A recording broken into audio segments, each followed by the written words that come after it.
Finally Avengers doomsday का official trailer आ चुका है और मैं बता नहीं सकता क्या ट्रेलर था भाई। डॉक्टर डूम को जिस लेवल पर दिखाना चाहिए था दिखाया गया इस ट्रेलर में। तो मेरे पास बहुत चीजें हैं बोलने को, तो सबके बारे में बात करते हैं। तो ट्रेलर की स्टार्टिंग होती है चार्ल्स एक्जेवियर से, जो इनकर्जन्स होते हुए देख पा रहे हैं। और जैसा मैंने अपनी पिछली वीडियो में ही बोला था कि ये जो इनकर्जन्स हो रहा है ये एक्समैन का यूनिवर्स और मेन यूनिवर्स के बीच हो रहा है। और इन दोनों यूनिवर्स के कैरेक्टर्स अपने यूनिवर्स को बचाने के लिए हमें फाइट करते हुए दिख सकते हैं, जो कि हमें ट्रेलर में देखने को मिल ही रहा है। पर फिर हमें देखने को मिलता है डॉक्टर डूम का पहला लुक, और क्या ही कैरेक्टर डिजाइन है इसका। फिर हम थंडरबोल्ट्स के पोस्ट क्रेडिट का कंटिन्यूएशन देख पाते हैं कि फैंटास्टिक फोर और न्यू एवेंजर्स का टीम अप हो रहा है। और फैंटास्टिक फोर ही सबको डॉक्टर डूम के बारे में बताएंगे कि बच्चा लोग रेडी हो जाओ, डॉक्टर डूम आ रहे हैं और वो बहुत ज्यादा खतरनाक है, तो आपस में लड़ना बंद करो और सब यूनाइट हो जाओ, नहीं तो बहुत बुरी तरफ पे ले जाओगे। इसीलिए हम लोग पूरे ट्रेलर में सभी सुपर हीरोज को असेंबल होते हुए देख पा रहे हैं। सबको पता है कि डॉक्टर डूम हल्के में लेने वाली चीज नहीं है, वो बहुत ज्यादा पावरफुल है और ये हमें आगे देखने को मिलता ही है। थॉर और डॉक्टर डूम एक दूसरे के सामने आते हैं। थॉर पूरी पावर से उस पर अटैक करता है, लेकिन डॉक्टर डूम बस अपने दो उंगली से उसको रोक लेता है। सोच सकते हो जिस बंदे के सामने थॉर नहीं टिक पा रहा, ये सब क्या ही कर लेंगे उसका। और इसी वजह से सारे कैरेक्टर्स अपनी आपसी लड़ाई छोड़कर डॉक्टर डूम के अगेंस्ट खड़े होंगे। और दूसरे सीन में हमें लोकी को दिखाया जाता है, और लोकी अपने थ्रोन पे नहीं है। लोकी सीजन 2 में हमने देखा था कि लोकी इन्फिनाइट टाइम तक उस ब्रांचेस को पकड़ के बैठा था और वो वहाँ चाह के भी नहीं हट सकता था, लेकिन इस सीन में हम उसको बिना थ्रोन पे बैठे हुए देख पा रहे हैं। तो मेरे पास इसके लिए एक थ्योरी है, लोकी इस मूवी का सबसे मेन कैरेक्टर हो सकता है। जैसा हम देख पा रहे हैं कि लोकी अपने थ्रोन पे बैठा हुआ नहीं है, तो किसी को तो मल्टीवर्स को कोलैप्स होने से बचाने के लिए वहाँ बैठना ही होगा ना। तो वहाँ बैठने वाला और कोई नहीं डॉक्टर डूम है। मतलब समझो इसको, डॉक्टर डूम कॉमिक्स में इनकर्जन्स होने के बाद उन डिस्ट्रॉयड यूनिवर्स के कई सारे पार्ट्स को जोड़ के बैटल वर्ल्ड बनाता है, और इसके लिए वो बियॉन्डर्स की पावर्स का यूज करता है। लेकिन एमसीयू में अभी तक बियॉन्डर्स को इंट्रोड्यूस नहीं किया गया है। एमसीयू में बस एक ही कैरेक्टर है जो मल्टीवर्स को क्रिएट और डिस्ट्रॉय करने की पावर रखता है, वो है लोकी। तो डॉक्टर डूम किसी न किसी तरह से लोकी की पावर्स को ऑब्जर्व करेगा और वो बनेगा गॉड एम्परर डूम, और तभी वो इतना ज्यादा पावरफुल हो जाएगा कि थॉर के अटैक को बड़ी आसानी से रोक पाएगा।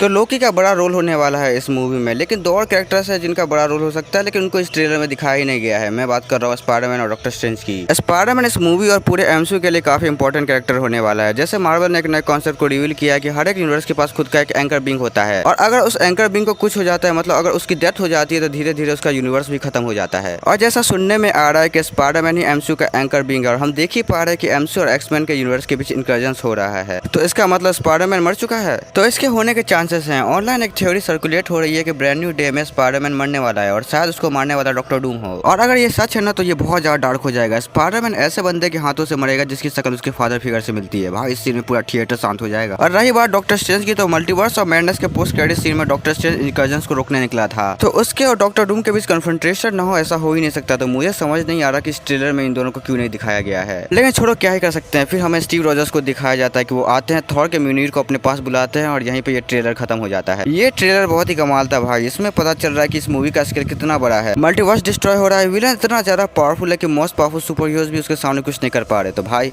We are in doomsday now.